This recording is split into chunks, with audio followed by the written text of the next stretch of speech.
Hi, I'm Emily Summers with my differentiation presentation, and we will get started. What is differentiated instruction?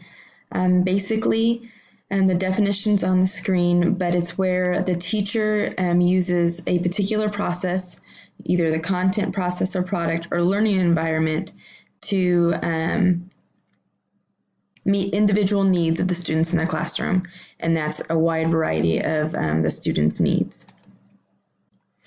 How to instruct in a differentiated classroom. The learning needs of the learners or the students are aligned with the instruction by the content, process, or product. The content involves the readiness and the growth or what is being taught. And then the process is when you take into consideration the interest and the motivation of the student or learner and how it is being taught and worked on by that particular student. And then the product is the learning profile and how efficient you are and they are in that. So that shows what they know when they are being assessed. Instruction in differentiated classroom. I'm sorry, excuse me, I'm sick and a little exhausted. It addresses the students' needs based on learning styles and their different intelligences, whether they're brain-based learning, their different profiles, assessments. Basically, it takes all of these things listed into consideration. I liked the picture that I found over here that talks about just the three general principles of a differentiated classroom. Examples of assessing student needs. And when you create a learner profile, student interests and how they have performed in the previous years or the year before is important. This picture over here shows a teacher's taken a student and basically tacked on petals or the tiers of different ways that the student has interests, how they learn, how they think, how they process. So the profile includes their strengths and weaknesses. You would have their interests in there. It's important to know what motivates the student and what they're into. Previous grades and test scores are obviously something that need to be included. And then a student survey to ask specific questions about their interests, who they are, their family, what they think about school, what they want to learn, what they're excited about, what they're maybe concerned or worried about. All those types of questions are important. Differentiated instruction. And it allows for multiple learning opportunities, and it creates engaging lessons that are based on performance. Something that's different with, or what I found was really brought up a lot with the differentiated instruction is how everything academically is assessed so that you are allowed to have kind of a constant stream of how you're performing and how your students are performing. Differentiated instruction creates a really great connection between the teacher and the student and allows the teacher to get to know the student more and how they perform and just on the communication level. Like I said, there's a strong academic assessment with differentiated instruction. And like I also mentioned, the constant feedback is based on the data that you are constantly being able to receive. I did find it very interesting in doing this research and reading in the articles that it does provide a lot of relevancy that I think a lot of classrooms these days don't have, but it can also become a catch-all. And I think that the intention behind differentiated instruction is great and is all well thought out, but sometimes can just be a blanket or a net that's thrown out and may not be utilized the way it should be. I think it's easy that we can just assume it's a catch-all and that everybody falls into it and everybody can do it. But if it's not done properly, then it's not good. Preparing students for differentiated instruction. This one I liked. I'm a special education para in an elementary school, and I've been blessed to be in a third grade classroom, the same third grade classroom last year and this year. And so some of these things I've heard before. But student surveys at the beginning of the year are smart. I like the idea of assessing where they are, maybe with a few academic questions from last year to kind of assess where they are. I like to get to know them, what their interests are, about their family life. You can learn a lot when you give a student something that they can fill out, maybe even a picture to draw, just how they write even gives us an idea of, and their punctuation, all of that. I mean, it's spelling. There's so much just from a survey you can get. Going over classroom rules and expectations. I mean, this is important to let the students know what's expected of them. And then, also stating for yourself, there are expectations that as a teacher I have.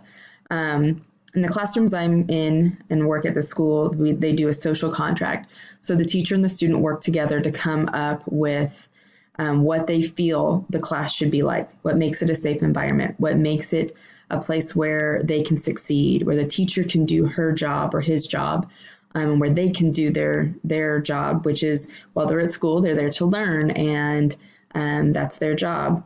So a social contract is something that they will all together collaboratively come up with, write out, and then they sign, and it's posted in the classroom. I love that idea. Having the effective classroom management procedures in place is important, and a staff and administration that really enforces that and stresses that is important. Informing parents, not just through conference time, but a constant, a weekly newsletter, just being more engaged with the parents in general. And then apologize, I didn't know I was covering some of it. Open communication with students, parents, and support staff. So the teacher in the classroom needs to be in open communication with the students and how they're doing. Again, then from there, the parents, and then the support staff, whether you have maybe some SPED students in the classroom, being with the SPED teacher and with the paras, et cetera, just a communication. I liked this. FAIR isn't everybody getting the same thing. FAIR is everyone getting what they need in order to be successful. I think that I read that in some of the articles and information I was reading, and I saw this picture. And actually, one of the teachers, and I'm sure multiple teachers, I haven't been in all the classrooms, have these posted. And I just think it's a really great reminder. It's a great reminder for my children as well, that FAIR is definitely not everybody getting the same thing. And then also to piggyback off of the previous slide, the zone of proximal development. I found this extremely interesting, that you explain this theory to the students and the parents at the beginning of the year, letting you know that, the center area is what the student or the learner can do without any help. This is something they can sit down, they read the instructions, or they're told what to do, and they do it with zero help. And then the next, the zone of proximal development is what they can do with guidance. So that's not us doing it for them, but helping them along, guiding them through the directions, with prompting questions to help them continue to do the work. And then obviously the outer layers, what they cannot do at all. So I think it's important to explain that to the students and parents, that that's kind of what we're going for. We're going to focus on that area. Some of the things that I like that we've learned and we teach the students in the classroom that I'm in is you can do hard things. We remind them that they can do it. And we believe in them. So really instilling that confidence in them. Try by yourself first. I think that's something in general they learn in kindergarten, is that, when it comes to tying your shoes, we want you to try it first. When you don't succeed, we'll help you.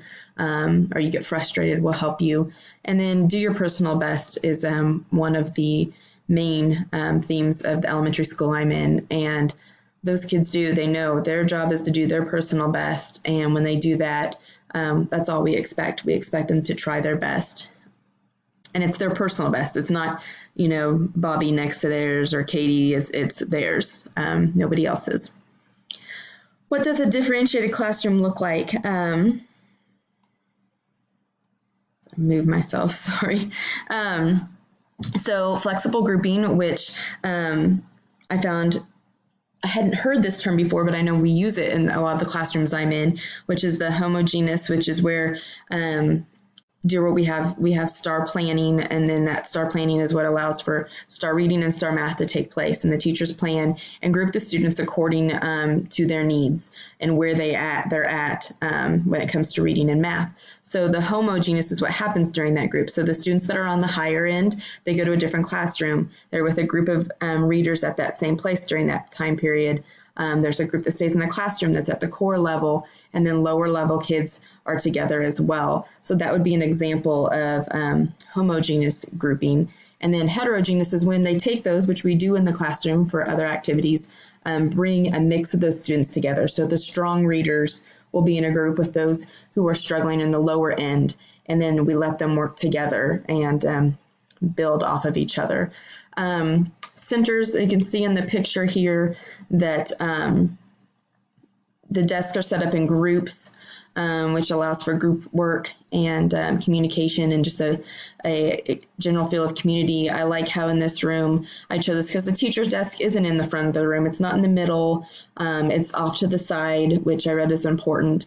There's a lot of different centers that are happening, just a really good organization that takes place, which is important to have a successful differentiated classroom. A good flow throughout the room where it's not too congested.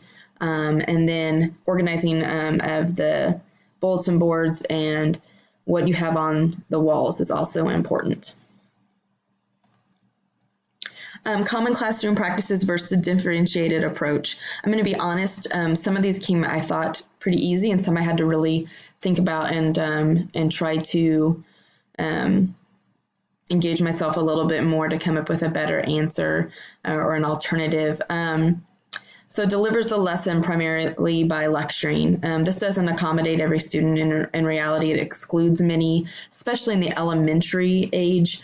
Kids just can't sit and listen on and on to a lecture. So I'm doing elementary education. So for me, you have to include other things like technology, maybe Brain Pop or Zearn, which are interactive learning sites that engages the kids and gets them involved in the lesson. And there may be a video. We also use GoNoodle a lot, which if we are doing a lecture or a lot of focus on math or something that's happening right then where it's the class listening to the teacher or doing a lesson on the smartboard, we break it up. We allow the kids a chance to get up, to get moving, to get out of their seat, and then we proceed with the lesson after that. Not allowing students to retake tests that they failed. It automatically does not allow those who are poor test takers to succeed. They could be learning the information but are unable to score high on tests because tests are hard for them, and that personally was me growing up. And it doesn't build or teach competence. So when they are doing the schoolwork, the group work, the homework, and they're doing well, and then to take the test and fail, it does not build them up. It makes them think they aren't doing something right. So it'd be to allow the students to maybe sit with you or a paraprofessional and go over what they missed and talk through it, and then give them the opportunity to earn some credit back, maybe by doing the same type of question with just a few different switches or changes to it. Excuse me. Groups, students at the beginning of the year based on last year's test scores. I found this one hard because I know it doesn't show any possible growth that's taken place over the summer. And it, again, it doesn't allow some of the students to start at a clean slate, but I also believe that it's a good starting place. So it's okay to take that into consideration, but it shouldn't be the only assessment. So that's a good starting place, but it shouldn't be the only criteria. And then give bonus points based on classroom participation. There's a lot of students who are either shy or don't know how to engage and aren't self-starters. So we need to maybe place them in smaller groups, allow them to earn points as a group. In the classroom I'm in, they have table points. So as a group, they can earn table points as well, which goes towards their grade and other prizes. Giving a test every Friday is just having a test on Fridays. Doesn't allow them to show everything they're knowing or learning. It's fun to change it up, maybe do an oral spelling test or written spelling test, etc. Really change things up. And that's it. I hope you enjoyed it, and I know I did.